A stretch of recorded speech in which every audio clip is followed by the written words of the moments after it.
Bon, écoutez, je vais commencer par une anecdote. Dans mon premier job de ciseaux, j'avais un tout nouveau chef et je lui ai dit, si je fais bien mon boulot, dans 4 ans, dans 4 ans, on a fini. Puisque la sécurité informatique, comme on l'appelait à l'époque, ça devrait être pris en compte par les métiers, ça devrait être naturel, ça ne devrait pas être l'affaire de gens qui coupent les octets en 4 pour régler les problèmes. Et donc je dois dire que c'est un grand échec, puisque la sécurité a toujours été ressentie comme un sujet à part. Et donc quand Finance Innovation est venu voir Crédit Agricole avec l'idée d'un Cyber Day, on s'est dit, on va quand même pas faire un clone du FIC ou des assises, parce qu'on voulait pas faire de l'ombre au FIC et aux assises, bien sûr. Et comment est-ce qu'on pourrait faire quelque chose qui soit financier, qui soit relié au métier?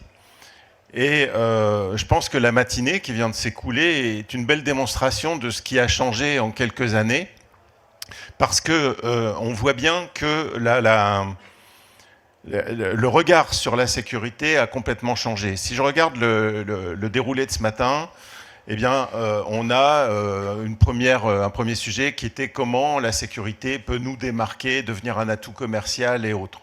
C'était un sujet qui était vu sous l'angle avant, bon, comment je vais finir par mettre de la sécurité dans mon site web parce que je suis obligé. Voilà. Donc le parcours client, la facilité, l'adéquation de la demande sécuritaire dans le parcours client et sa proportionnalité, tout ça, c'est des sujets qui sont devenus le quotidien des UX designers. Et d'ailleurs, on parle de sécurité au moment de l'UX design.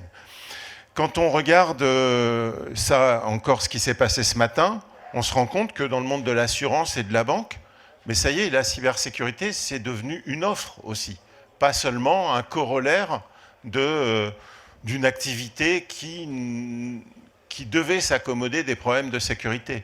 Et donc, cette offre, c'est ce qu'on a vu là avec l'assurance cyber, et c'est ce qu'on a vu avant avec le fait que les banques, les assurances offrent déjà des prestations de conseil à leurs clients entreprises pour leur éviter le pire et limiter les dommages quand le pire arrive.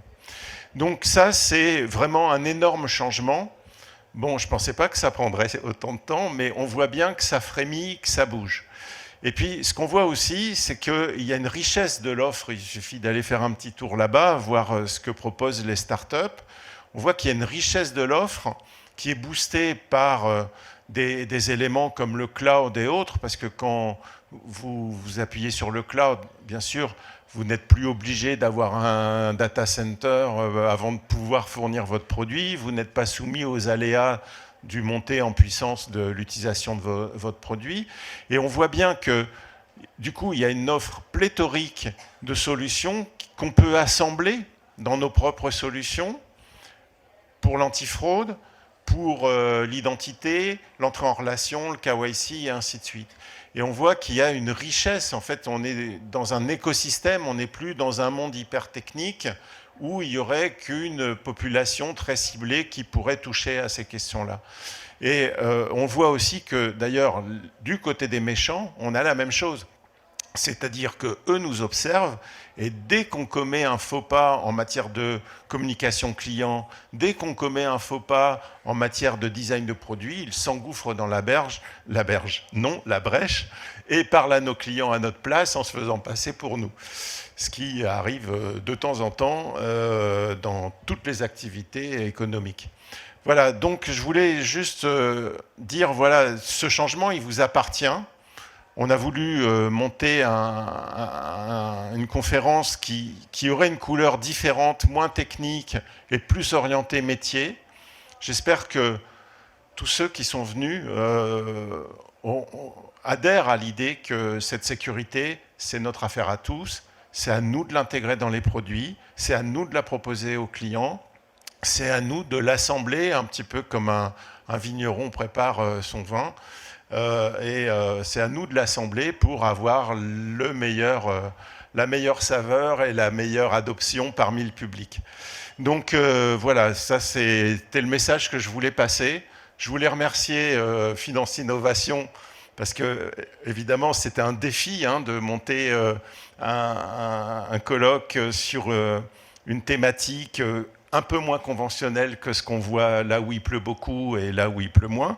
Et donc, et puis aussi, évidemment, tous les partenaires qui ont joué le jeu et qui ont monté des tables rondes, participé à des tables rondes dans cet esprit de parler du métier et non pas parler de technologie et d'infrastructure. Et puis évidemment, merci à vous tous. Et ça promet pour cet après-midi, du coup, puisqu'on n'en est qu'à la moitié. Merci à tous.